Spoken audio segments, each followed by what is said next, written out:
Bienvenidos hermanos a Tesoros del Cielo. Empezamos nuestra lección 2 de esta nueva clase llamada Vida Abundante. La semana pasada vimos un poquito acerca de lo que no nos deja disfrutar la vida que el Señor nos ha dado, y eso es el pecado que mora en nosotros, ¿verdad? Así que hoy vamos a seguir con esa idea y vamos a entregar este tiempo en las manos del Señor para que Él sea enseñándonos, instruyéndonos en esta mañana. Vamos a orar. Señor amado, gracias, bendito Dios, por una nueva oportunidad de abrir tu palabra y recibir de ti, Señor, instrucción, guía, luz. Señor, porque tu palabra es esa luz que guía nuestro camino, que corrige nuestros procederes, Señor, instruye nuestra mente.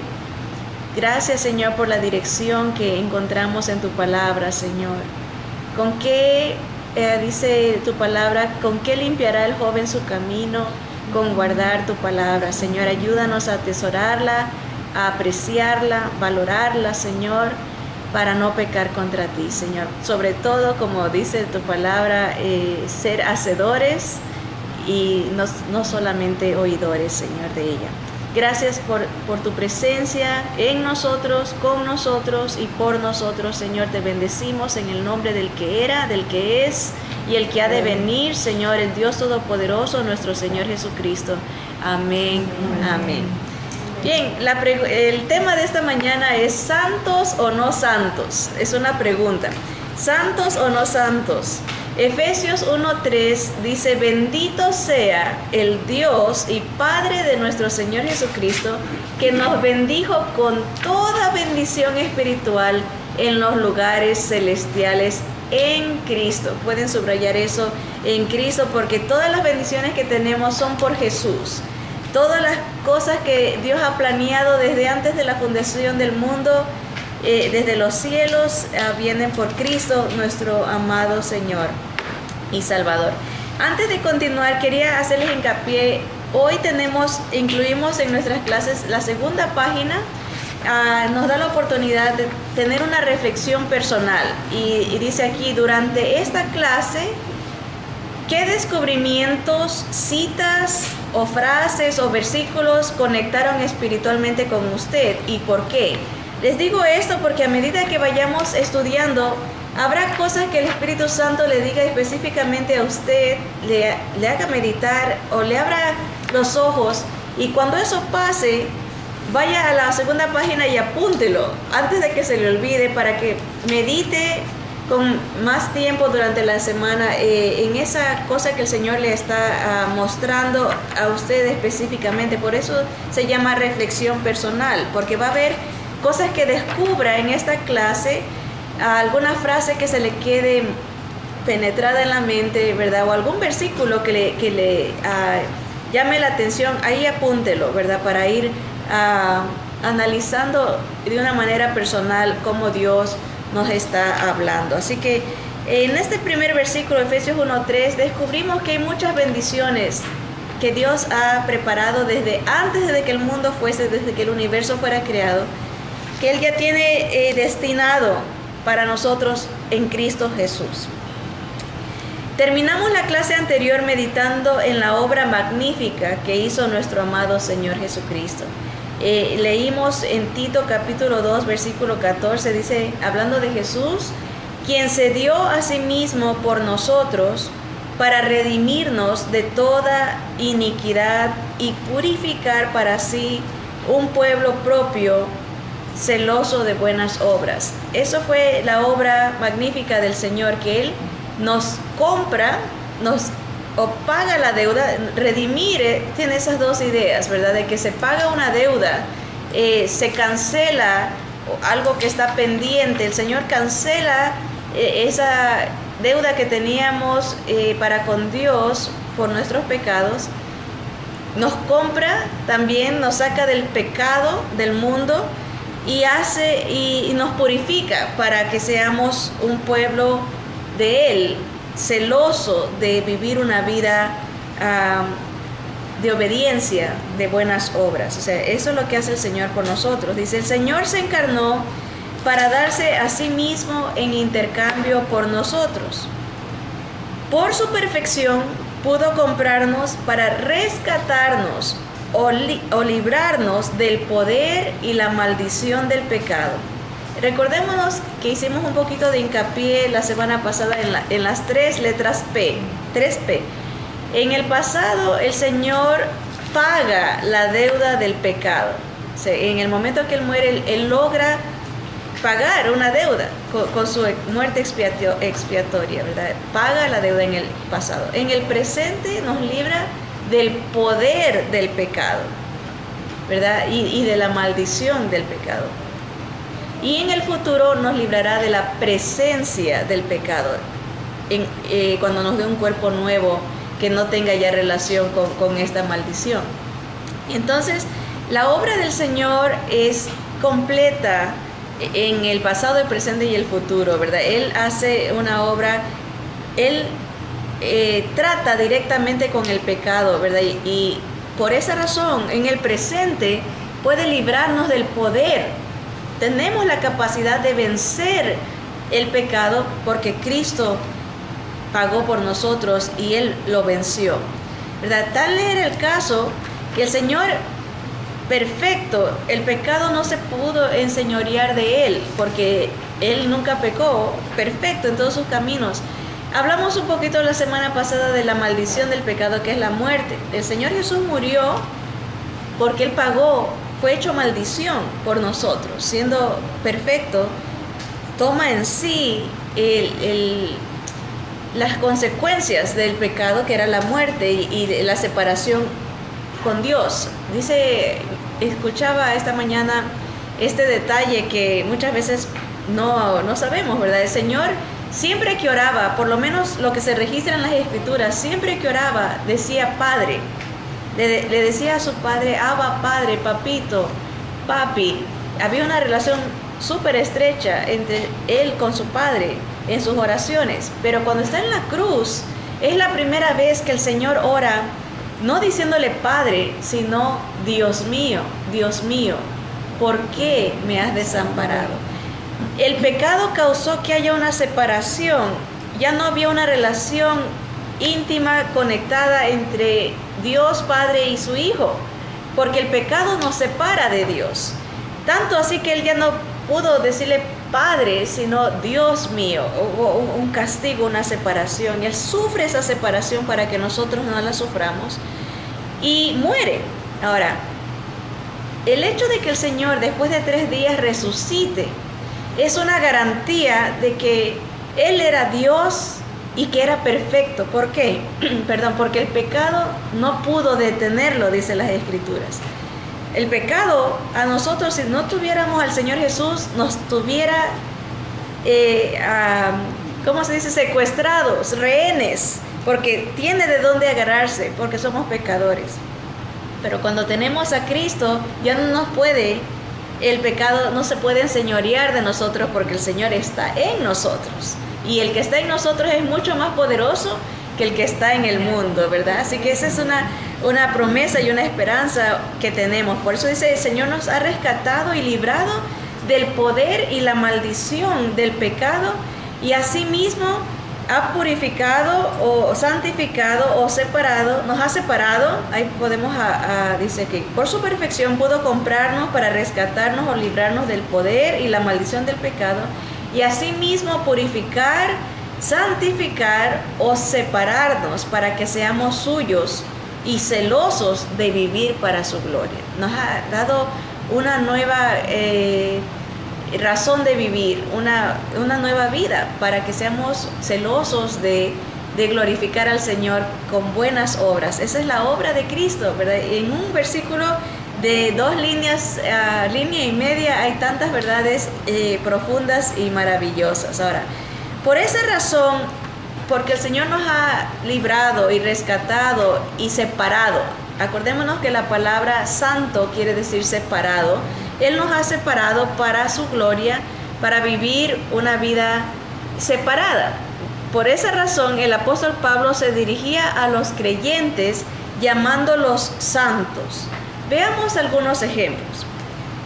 En segunda carta a los Corintios, capítulo 1, versículo 1 y 2, dice: Pablo, apóstol de Jesucristo por la voluntad de Dios, y el hermano Timoteo, a la iglesia de Dios que está en Corinto, con todos los santos que están en toda Acaya.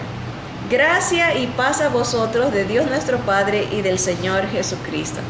El saludo a los hermanos que han sido santificados, separados por Cristo Jesús. Por eso dice aquí, dice a todos los santos, a la iglesia de Dios que está en Corinto, con todos los santos, todos los separados, y los saluda. Miren en Romanos 1, versículo 7 y versículo 15. A todos los que estáis en Roma, amados de Dios, llamados a ser santos. Cada vez que veamos esa palabra santo, pueden poner la palabra separados, llamados a ser separados. Saludos a todos los separados que están en Acaya. Dice: gracia y paz a vosotros de Dios nuestro Padre y del Señor Jesucristo. Saludad a Filólogo. Por favor, ningún hermano ponga ese nombre a ninguno de sus hijos. Filólogo, ¿qué les parece?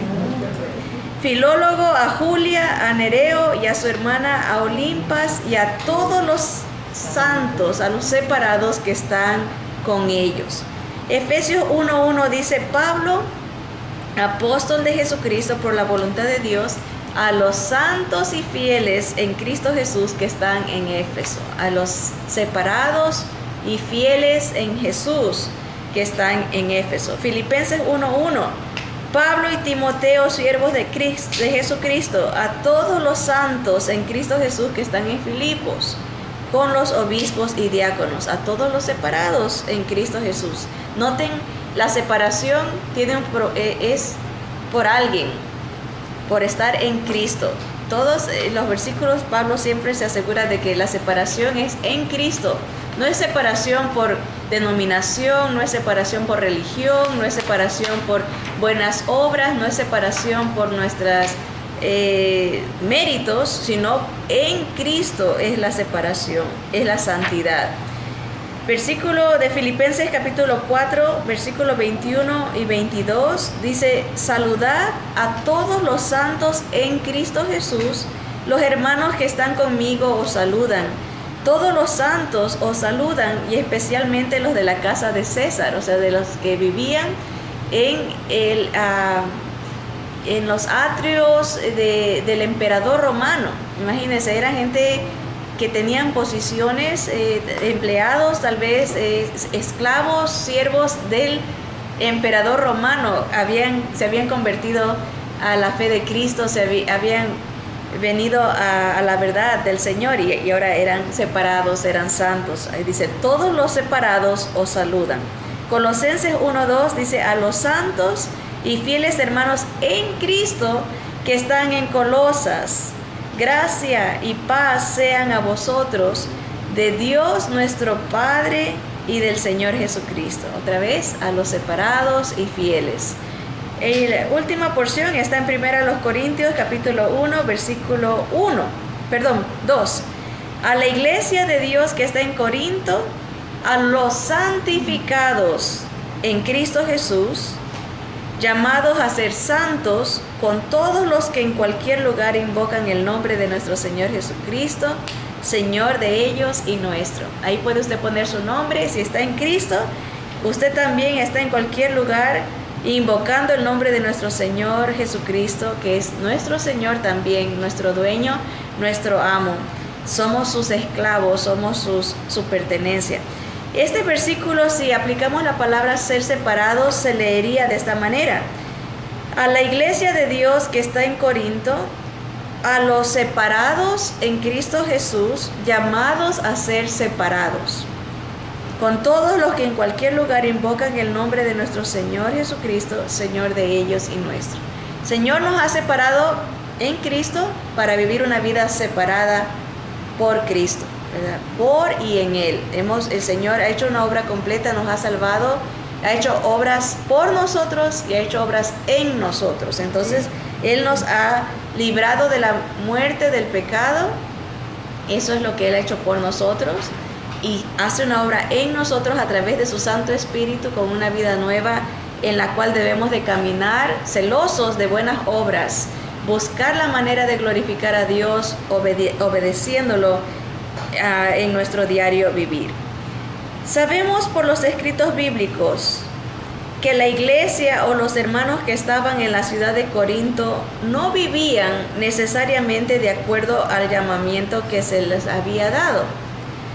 Esta iglesia era un desastre tanto teológica como moralmente. Sabemos, de acuerdo a las escrituras, que los hermanos que vivían en la iglesia de los Corintios, en la iglesia en Corinto, no vivían una vida muy separada como habían sido llamados. Miren, los creyentes eran orgullosos y estaban además divididos.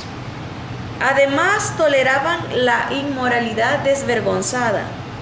Se acusaban unos a otros en las cortes. Presumían su libertad en Cristo. Cometían toda clase de abusos en la cena del Señor. Tampoco entendían el propósito de los dones espirituales y estaban muy confundidos en cuanto a la doctrina de la resurrección. ¿Cómo es posible que Pablo los llamara santos? La respuesta radica en el significado que esta palabra tiene en la Biblia. La palabra griega que se usa es agios y no se refiere tanto al carácter de la persona, sino más bien a su posición. ¿Verdad? A veces cometemos este error y pensamos que santos, precisamente porque muchos tienen un trasfondo católico, ¿verdad? Y se ve a un santo como una persona que ha vivido una vida ejemplar, ¿verdad? Y supuestamente son gente que se le da ese honor, esa categoría de ser llamados santos después de muertos, post-mortem. Se le da la posición de santos, dice, porque a lo mejor hicieron obras benéficas o a lo mejor entregaron sus vidas en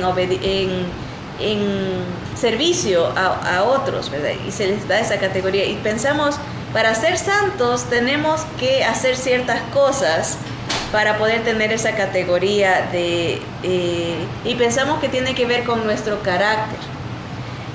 Pero de acuerdo a las escrituras, la palabra santos indica una posición delante de Dios. Hemos sido separados por Cristo. No es tanto, como dice aquí, esta palabra no se refiere al carácter de la persona, sino a su posición. Su significado literal de la palabra santo es el que ha sido separado por Dios. Hemos visto que en Cristo, por Cristo, hemos sido separados para Dios. Si no fuera por el Señor, no pudiéramos gozar de este privilegio de ser de Él, ser separados para Él. No solamente de Él, sino para la gloria de Él. ¿Verdad? Así que cada nuevo creyente ha sido separado de su anterior estilo de vida de pecado y apartado por Dios para glorificarlo más y más al irse transformando. El sentido bíblico de la palabra es que la santidad no es un estatus que se logra o se obtiene por un buen carácter, sino una posición o estado. Es una nueva condición de vida hecha posible por el Espíritu Santo de Dios. Jesús le dijo a un religioso de su época que era necesario nacer de nuevo, ¿verdad? Para entrar al reino de los cielos. Era necesario tener esta nueva vida que viene a través del Espíritu de Dios en uno, ¿verdad? Por eso dice, la santidad no es algo que se obtiene por esfuerzos o logros humanos, ¿verdad? Sino que es una posición, es un estado una condición que uno alcanza por Jesús viviendo en nosotros, esa nueva vida que uno tiene. En el momento que uno rinde su voluntad a este sacrificio del Señor que Él ha hecho, lo reconoce como el Rey, el dueño de la vida, el Señor viene a morar en uno y le da una nueva vida, una nueva condición que lo separa automáticamente para el Señor. Ese es el privilegio de todo creyente que viene a ser santo en el momento que el Señor viene a vivir en su vida. Por eso es importante que cada creyente reflexione si ha experimentado un nuevo nacimiento. Sabemos nosotros que el Señor vive en nosotros, hemos experimentado la presencia del Espíritu del Señor renovando nuestra vida, transformando ese estilo de vida que teníamos y dándonos una nueva vida que empieza como cualquier vida física, pequeñito.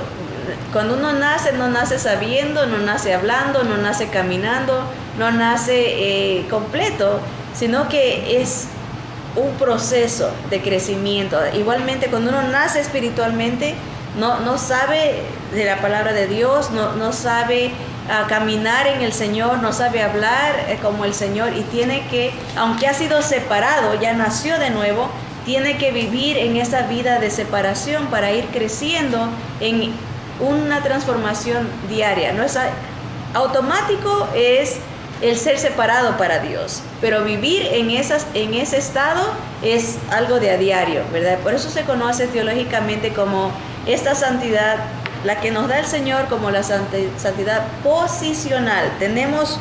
Estamos separados para Dios en el momento que nacemos de nuevo, y la santidad práctica, que vendría a ser la santidad, ¿cómo le llaman? Déjeme acordar. Es posicional, y la santidad experimental. Es la que uno, como el nombre lo indica, va a ir experimentando a diario a medida que uno se va rindiendo al Señor. La voluntad rinde su corazón, su mente, y lo empieza a servir con todas sus fuerzas, con todo su corazón, con toda su mente. Así que es separados por Dios en Cristo Jesús inmediatamente en el momento que uno nace de nuevo, y separados para Dios experimentalmente a diario a medida que uno se entrega a esta transformación, se rinde a la voluntad del Espíritu de Dios que ahora ya mora en nosotros. El sentido bíblico de la palabra es que la santidad no es un estatus, ya dijimos esto, que se logra, o pueden marcar ahí, o no es dice, o se obtiene por un buen carácter. Esto es muy importante entender, y vamos a ver la profundidad de por qué es tan importante entender esto. La santidad posicional no la logramos por un buen carácter, pero sí la santidad experimental se logra por una entrega, un rendimiento al Espíritu del Señor. La santidad es una nueva condición de vida hecha posible por el Espíritu Santo de Dios. Tanto la santidad posicional como la santidad experimental son posibles por la presencia del Espíritu Santo de Dios. No es por nuestra fuerza o nuestra sacrificio, sino porque el Espíritu del Señor obra a medida que uno se va rindiendo en el Señor. Viene por Él la capacidad. Él nos da como dice, el querer como el hacer. Segunda de los Corintios 5:17, un versículo muy conocido, nos dice que de modo que si alguno está en Cristo, otra vez, el que está en Cristo, recordémonos, y hemos estudiado esto en otras clases, que la salvación no se obtiene por alzar la mano, la salvación no se obtiene por hacer una oración, la salvación no se obtiene por ir a una iglesia, la salvación no se obtiene por haber nacido en un hogar cristiano, la salvación no se obtiene por nuestro carácter o nuestra moralidad. La salvación se obtiene por estar en Cristo, reconocer su obra salvadora, redentora, expiatoria, su obra santificadora en nosotros, su obra de separación. La redención comprende muchas cosas, ya hemos dicho, no solamente es salvación del pecado, pero es la paga de esa deuda, es la cobertura, la propiciación que hace el Señor delante de Dios, cubre y erradica, nos limpia de toda nuestra maldad, se olvida, es el arrepentimiento, es esa transformación, santificación, comprende muchas cosas la obra del Señor, ¿verdad? La glorificación cuando nos dé un nuevo cuerpo, todo lo que está haciendo el Señor, la redención que nos compra. Hay muchas otras palabras, la imputación, que hemos hablado de eso, que es que Él nos da de su perfección y toma nuestra imperfección en Él. Es ese intercambio, ¿verdad? Había una lista de deudas, Él la borra y Él intercambia su perfección por nuestra imperfección. Hay muchas cosas que comprende el recibir esta verdad, el Evangelio. Por eso dice, al que oye esta verdad del Evangelio y la cree en su corazón, el Señor lo sella con el Espíritu Santo de la promesa. Entonces, tiene que haber un entendimiento de la obra de Cristo. El que está en Cristo tiene que entender todo esto para poder creerlo y que el Señor lo selle con el Espíritu Santo, que lo haga una nueva criatura. Por eso siempre debemos de preguntarnos, ¿estoy en Cristo? ¿Estoy confiando solamente en su obra redentora? ¿O estoy confiando en mí mismo, en la iglesia? ¿Estoy confiando en mi religión? ¿En qué estoy confiando? Porque solamente estando en Cristo es que somos y tenemos nuevas criaturas, tenemos esa nueva relación con Dios. Ahí las cosas viejas pasan y ahí todas son hechas nuevas, ¿verdad? El Señor se olvida, escoge olvidarse de lo que éramos, muertos, pestilentes, miserables, ciegos, desnudos. Estábamos en una condición putrefacta, de muerte, ¿verdad? Y el Señor nos da una nueva vida y se olvida de lo que éramos antes, ¿verdad? Nos ve como nuevas personas. Primera a los Corintios 6, 19 y 20 dice, ¿o ignoráis que vuestro cuerpo es el templo del Espíritu Santo? Okay, ya una vez que hemos recibido al Señor este evangelio, esta verdad de todo lo que Él ha hecho por nosotros, estamos en Cristo, somos nuevas criaturas, nuestro cuerpo se convierte en el templo del Espíritu de Dios, el Espíritu Santo. Por eso el Espíritu separado, el Espíritu de Dios es Dios mismo, está separado, es perfecto, no hay nadie como Él, ¿verdad? El cual está en vosotros, el cual tenéis de Dios y que no sois vuestros. Es una pregunta. Miren, otra vez la pregunta. En otras palabras dice, ¿qué no saben que ustedes son templo del Espíritu Santo que mora en ustedes y que lo tienen de parte de Dios y que no son nuestros, no son vuestros? Tú no te perteneces a ti mismo, es lo que está diciendo Pablo. Ya no eres del diablo ni te perteneces a ti mismo, eres pertenencia de Dios. Por Cristo Jesús eres nuevo, por Cristo Jesús el Espíritu de Él viene a tu vida y por Cristo Jesús eres templo, eres una tienda. Esa es la idea. La tienda del Antiguo Testamento era el tabernáculo. Era una tienda que se movía, no era un lugar permanente. Esa es la misma idea. Nosotros somos el tabernáculo de Dios, una tienda a donde Dios escoge estar y que se puede mover. Vamos de un lado a otro y el Señor está con nosotros en esta tienda, en este tabernáculo humano, ¿verdad? Así que versículo 20 dice, porque habéis sido comprados, redimidos por precio. Glorificad pues a Dios en vuestro cuerpo y en vuestro espíritu, los cuales son de Dios. O sea, no hay pierde, por decirlo así. Tanto nuestro cuerpo como nuestro espíritu le pertenecen al Señor, somos su cuerpo. Eso ha hecho el Señor Jesús por nosotros, nos ha dado vida nueva y escoge vivir en nuestro cuerpo para que lo sirvamos, ¿verdad? Para que seamos de Él, no somos nuestros. Ahora, aunque el Señor Jesús nos ha comprado, Él nos ha separado, aunque somos sus santos, todos los creyentes sabemos que la batalla contra el pecado continuará hasta que el Señor nos dé nuevos cuerpos.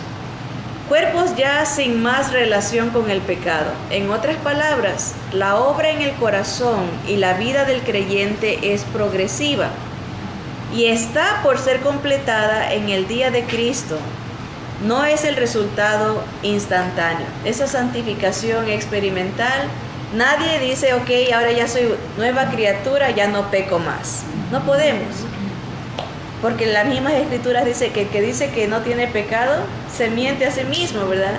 Pero la bendición es que tenemos un abogado, que si hemos pecado, podemos venir en el nombre de ese abogado y implorar que el Señor nos perdone, confesar nuestros pecados para que el Señor nos perdone de ese pecado. Así que sabemos que como creyentes, aunque somos santos, separados para Dios en Cristo, separados por Cristo y para el Señor, vamos a lidiar día a día con ese pecado que nos asedia, ¿verdad? Por eso Pablo decía que debemos de correr con paciencia esta carrera que tenemos por delante, despojándonos del peso y del pecado que nos asedia, nos busca. Y debemos de despojarnos, ¿verdad? Corriendo, puestos los ojos en Jesús, el autor y el consumador de la fe. Y así que podemos descansar en un sentido en la realidad de que todos, el apóstol Pedro decía, tenemos que ser conscientes que todos estamos siendo atribulados y todos tenemos que lidiar con esta situación de lidiar con el pecado a diario, ¿verdad? No hemos llegado a la meta todavía. Algún día el Señor nos librará de este miserable cuerpo de pecado, como analizábamos la semana pasada en nuestro tiempo de conversación, ¿verdad? Hay veces que uno dice, como Pablo, ¿no? Clama al Señor en un llanto de desesperación y decir, Señor, ya quisiera ser librado de este cuerpo miserable de pecado, ¿verdad? Que te ofende constantemente, ¿verdad? Pero Pablo añade, dice, más gracias sean dadas a Dios, que nos da la victoria sobre este cuerpo de pecado. Amén. Filipenses 1:6 dice Pablo que estaba persuadido de esto, que el que comenzó en nosotros la buena obra, la perfeccionará hasta el día de Jesucristo, ¿verdad? Va a llegar un día en que vamos a tener un cuerpo nuevo donde ya no va a haber más pecado, ¿verdad? No va a haber más dolor, porque el pecado trae dolor, el pecado trae muerte, el pecado trae insatisfacción, el pecado trae separación de Dios y de nuestros seres queridos.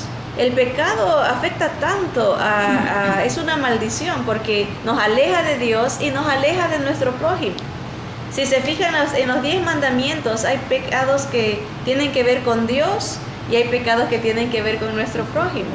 Porque el pecado va a ser una separación entre Dios, nosotros y entre nosotros y nuestros seres queridos y nuestro prójimo. Así que el Señor dice, mira, va a llegar un día en que ya no va a haber más separación entre tú y yo, porque vas a tener un cuerpo que va a ser completo, va a ser lleno, va a estar satisfecho, va a estar en comunión conmigo, ¿verdad? Y va a ser feliz, porque ya no va a tener el pecado, no va a haber más muerte, no va a haber, el dolor causa enfermedad, el pecado causa enfermedades, causa muerte, ¿verdad? Y ya con ese nuevo cuerpo no va a haber más pecado, no va a haber más muerte, no va a haber más dolor, no va a haber más lágrimas, vamos a estar completos en Cristo Jesús.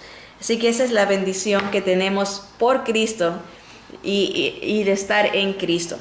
Primera de Pedro 2:11 nos lleva entonces a esta realidad, que llegamos a la realidad de que sí somos separados por el Señor, pero vamos a luchar a diario por mantener esa separación de agrado al Señor. No es que perdemos la posición de ser separados, pero debemos de crecer en esa separación para Dios. O sea, como un bebito, ¿verdad? Ya el Señor nos ha hecho nacer, pero ahora tenemos que crecer en esa separación, en ese acercamiento a Él, separados del mundo, acercándonos más a Él. Y miren lo que dice el apóstol Pedro en el capítulo 2, versículo 11.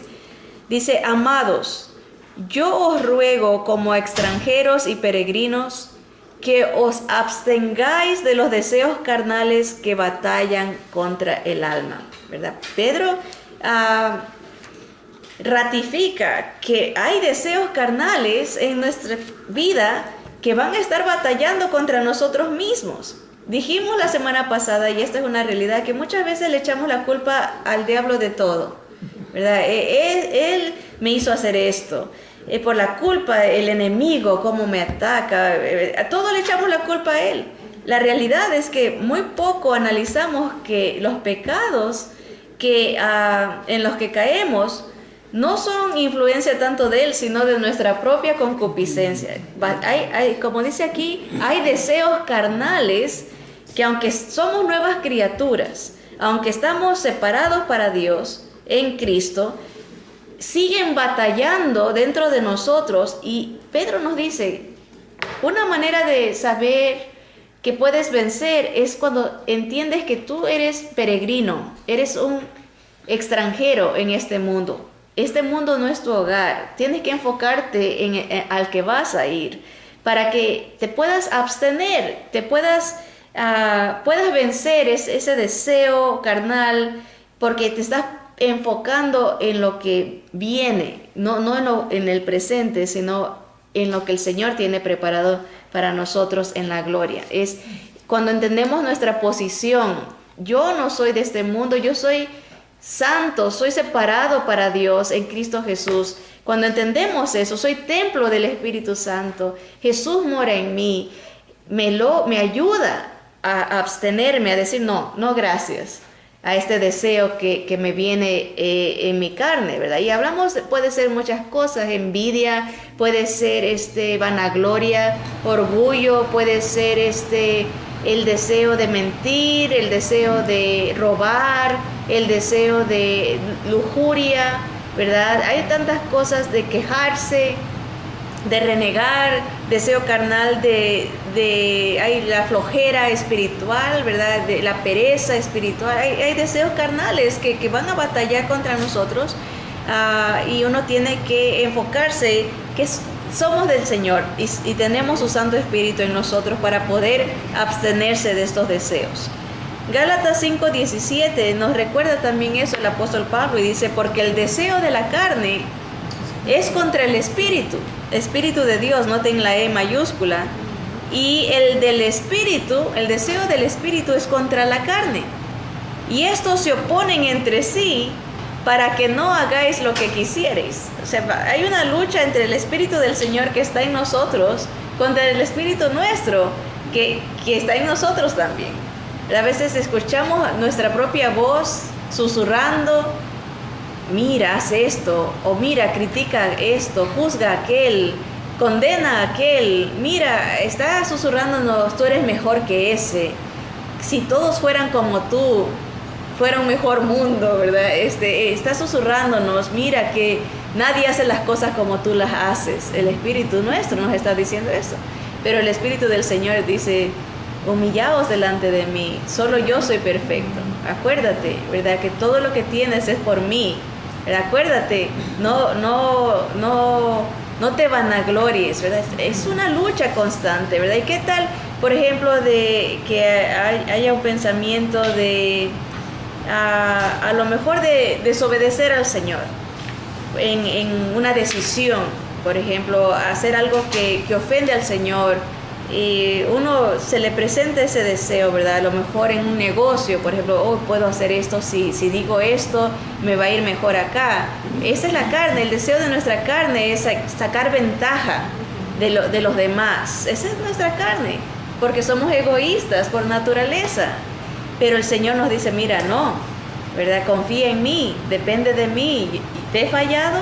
Yo soy tu proveedor, así está la lucha, ¿verdad? Constante, y se oponen entre sí, ¿verdad? Para que no hagamos lo que nosotros queremos.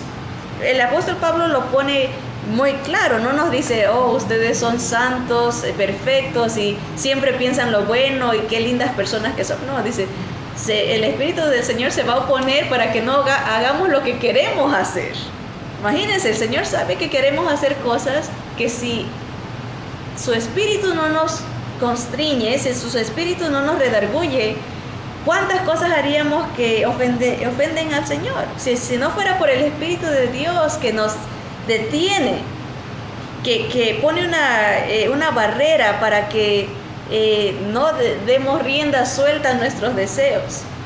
Ayer escuchaba algo hablando y mencionamos un poquito esto la semana pasada acerca de la ira y cómo lo único que toma. Ayer hubieron unos asesinatos aquí en Estados Unidos, hubo muertes. Alguien con una pistola fue y mató a gente porque no creían como él creía. Y pues salen los argumentos, ¿no?, de que hay que condenar el uso de las armas, que hay que penalizar eso. Y el pastor decía, la verdad que no hay ninguna pistola que haya matado a nadie.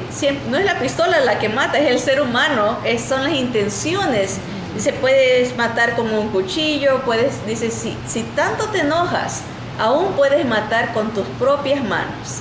¿Cuántos casos de gente, verdad, que con no necesita ni siquiera un instrumento, sus manos son, porque nuestras pasiones carnales son poderosas, ¿verdad? Y lo único que nos detiene a nosotros de ir más allá es la presencia del Espíritu Santo. Por eso Pablo dice, el Espíritu Santo les detiene para que no hagan lo que quisieran. Imagínense cómo discierne el Espíritu del Señor. ¿Hasta dónde llegaríamos nosotros si no tuviéramos al Espíritu del Señor? A veces un coraje lleva a un insulto, a una ofensa, a una maldición, lleva después a golpes, lleva a odios y de ahí se va hasta la muerte. Cosas tremendas, ¿verdad? Gracias a Dios que tenemos ese control de parte de Él, esa templanza, es un fruto que nos da el Espíritu Santo, que nos logra controlar. A veces empezamos a lamentarnos, a quejarnos y después vivimos una vida de amargura y el Señor nos puede detener con su Espíritu de decir, ¿sabes qué? Agradece a Dios hoy. Dale gracias al Señor, nos empieza a enfocar de bendiciones que tenemos en lugar de las cosas que no tenemos y el Señor no nos permite, como dice aquí, hacer lo que queremos, ¿verdad? Gracias al Señor por su Espíritu Santo. Santiago 1:14 nos dice lo mismo, dice, sino que cada uno es tentado cuando de su propia concupiscencia es atraído y seducido, ¿verdad? Aquí está, para no echarle la culpa al enemigo, uno es tentado por su propia carne, su propia concupiscencia es lo que lo hace que es atraído y seducido. O sea, es engatusado, ¿verdad? Le habla bonito, la carne a uno le habla suavecito. Mira, qué bien te verías con ese carro, ¿verdad? Del vecino, ¿verdad? O mira ese vestido. Empieza uno a ver, mira el cuerpo de esta persona, ¿verdad? Empieza uno la envidia, ¿verdad? Empieza poquito a poco le susurra a lo que uno es atraído, ¿verdad? Ay, sí, dice, pero mira, y entonces uno empieza a hablar mal de la otra persona, sí, pero mírala, porque ella, claro, la tiene fácil, ¿verdad? No tiene que pasar lo que yo paso. Es una mezcla de quejas y de crítica y de condena. Pero eso no viene del diablo, viene de nuestra propia carne, ¿verdad? De nuestra propia concupiscencia. Dice, uno es tentado por nuestra propia concupiscencia, es atraído y seducido. Así que podemos analizar, si batallamos con cierto tipo de pecado, estamos hablando de que nuestra inclinación carnal nos está llevando a ese pecado.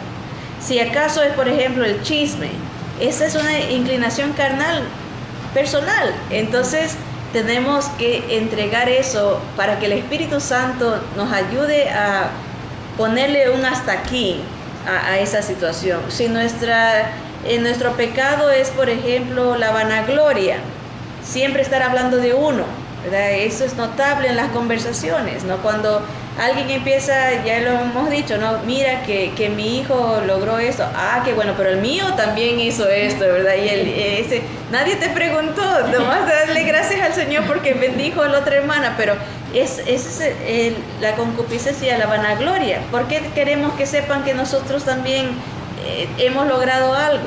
Porque queremos que nos halaguen, queremos que... entonces si sentimos que nuestra pasión carnal está inclinada a eso, decirle al Señor y rogarle que Él ponga un control. Señor, ayúdame a cerrar mi boca cuando quiero que otros sepan lo que yo he hecho. Por eso dice el proverbio, que te alabe el prójimo y no tu boca. Dice, alábete el prójimo, no tu boca, porque son síntomas de orgullo, síntomas de vanagloria, síntomas de vanidad. Entonces, si acaso, por ejemplo, nuestra inclinación carnal es puede ser algo lujurioso, ¿verdad? Sexual, ¿verdad? Entonces, tener cuidado de lo que se ve, porque la carne nos va a llevar a satisfacer, ser seducidos. Hay programas de televisión que no convienen, hay novelas que no convienen, bueno, casi ninguna conviene, ¿verdad? Porque todo es pura adulterio, fornicación, lujuria, vanidad. Entonces, ocuparse en cosas que sí convengan, ¿verdad? O sea, que uno ser prudente y decir, ¿sabes qué? Esta es mi debilidad, yo la reconozco, este es mi pecado, esta es mi tendencia carnal. Espíritu Santo, deténme. Espíritu Santo, ayúdame, Señor, como dice aquí, no me dejes hacer lo que yo quiero. Me rindo a ti, Señor, ayúdame con esta específica necesidad que yo tengo. Santiago también dice, el versículo 10 y 11, dice, porque cualquiera que guardare toda la ley, pero ofendiere en un punto, se hace culpable de todos. Porque el que dijo no cometerás adulterio, también ha dicho no matarás. Ahora bien, si no cometes adulterio pero matas, ya te has hecho transgresor de la ley. Importante recordarnos este versículo, lo mencionamos el de Mateo que dijo el Señor la semana pasada en la clase, porque es importante reconocer que otra vez el nivel de santidad, la posición, somos separados por Jesús. Esa separación la logra Jesús, porque nosotros fallamos en todo.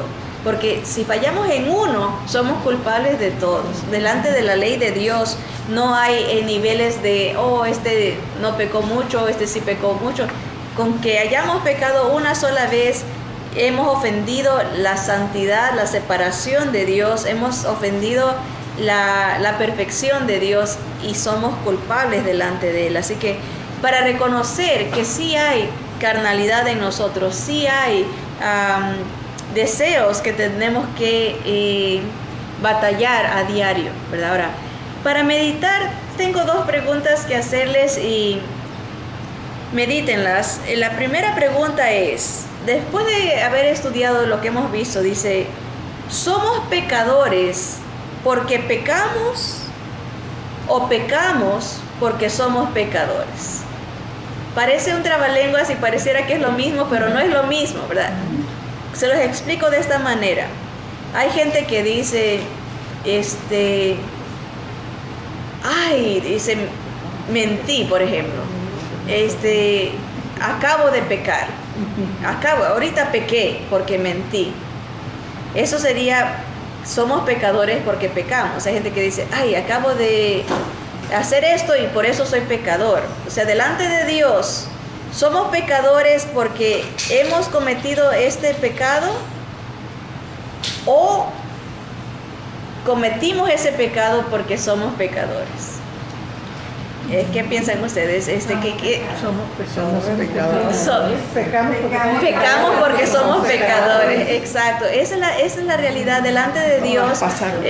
Todos pasaron la prueba teológica. Sí. Pecamos porque somos pecadores. Se exterioriza lo que ya somos. Cuando decidimos transgredir la ley de Dios, se está reflejando lo que ya somos por dentro, porque todo es interno. Por fuera podemos vernos bien, y ese es el error donde mucha gente cae. Dice, yo no peco, porque se ve por fuera. Dice, yo hago bien al prójimo, me saco la camisa por el vecino. Como les comentaba la semana pasada, esta persona que me dijo, yo me voy al cielo porque no hay nadie como yo. Dice, nadie es como yo me sacrifico por los demás.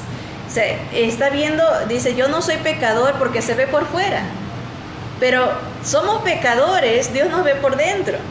Entonces, los pecados que cometemos nomás exteriorizan lo que somos. Ahora, ¿por qué decimos esto? Porque aquí viene el otro lado de la moneda. Dice, ¿somos santos porque vivimos santamente o vivimos santamente porque somos santos? Esta es otra. Ahora, aplicándolo a nuestra nueva manera de vivir. Ahora somos hijos de Dios, somos separados para Él, ¿verdad? Por Él y para Él, ¿verdad? Él nos ha dado una nueva posición, un nuevo estado. Ya no somos pecadores delante del Señor en el sentido posicional. Él nos ha perdonado de esos pecados. Ahora somos santos. ¿Somos santos porque vivimos santamente o vivimos santamente porque somos santos? Vivimos santamente porque somos santos. Estas hermanas están poniendo atención. Sí, vivimos santamente porque ahora el Señor vive en nosotros. Él nos ha hecho santos y podemos vivir. Ahora, eso quiere decir que cuando vivimos santamente, exteriorizamos lo que ya somos en Cristo Jesús. De ahí el problema de cuando no se vive una vida santa, que debemos de analizar si en verdad hemos nacido de nuevo. Debemos de analizar, porque así como analizamos el pecado, el que peca porque es pecador, no ha nacido de nuevo. El que es santo, el que ha sido libertado del pecado, el que ha sido dado esta nueva vida, el que tiene el Espíritu del Señor como templo, como consecuencia va a exteriorizar esa nueva vida en su diario vivir. Ahora, esto no quiere decir que somos perfectos como lo hemos visto, pero sí somos, como dice aquí, vivimos santamente porque somos santos en el Señor. Ese es nuestro llamado, esa es nuestra lucha, esa es nuestra batalla, esa es nuestra meta, ¿verdad? Vivir santamente porque ya somos santos delante del Señor. Ahora, aquí hemos dejado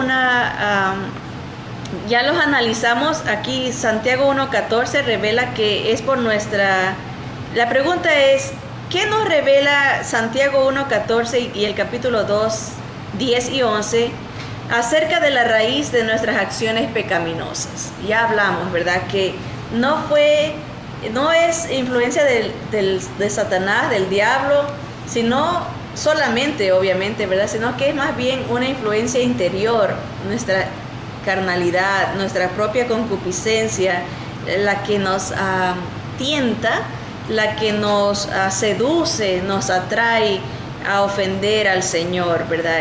También hablamos un poquito de que no son los pecados los que nos hacen pecaminosos, sino que somos pecaminosos, y por eso es que cuando no se tiene al Señor es que se practica el pecado. El Hijo de Dios no practica el pecado, cae en desobediencia, que es muy diferente. Una cosa es vivir en desobediencia abierta, flagrante, ¿verdad? Así de estar en rebeldía contra Dios, y otra cosa es caer y levantarse, ¿verdad? Uno puede ofender al Señor porque da rienda suelta a su, como dice, carnalidad, pero el Espíritu Santo le va a redarguir y va a decir, ¿sabes qué? Eso no me gusta. Y ahí entra la labor del Espíritu Santo convenciéndonos de pecado.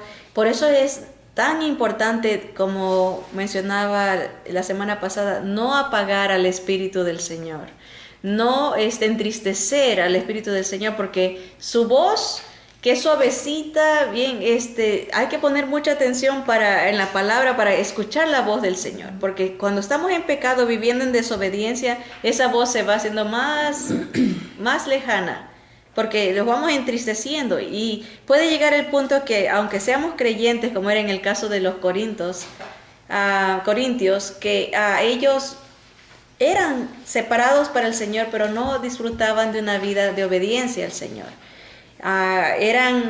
Habían sido justificados, habían sido perdonados, estaban bajo la salvación del Señor, pero no vivían una vida como era el llamado que se les había hecho. Entonces vivían carnalmente, ¿verdad? Y eso es lo más triste que puede pasarle a un creyente, que apague el fruto del Espíritu del Señor, que apague la voz del Espíritu, que se endurezca de tal manera que viva en desobediencia. Y eso no es una paradoja, no debe de existir. El creyente no vive en el pecado, puede caer, pero no lo disfruta, no hace alarde de vivir en ese estado de desobediencia.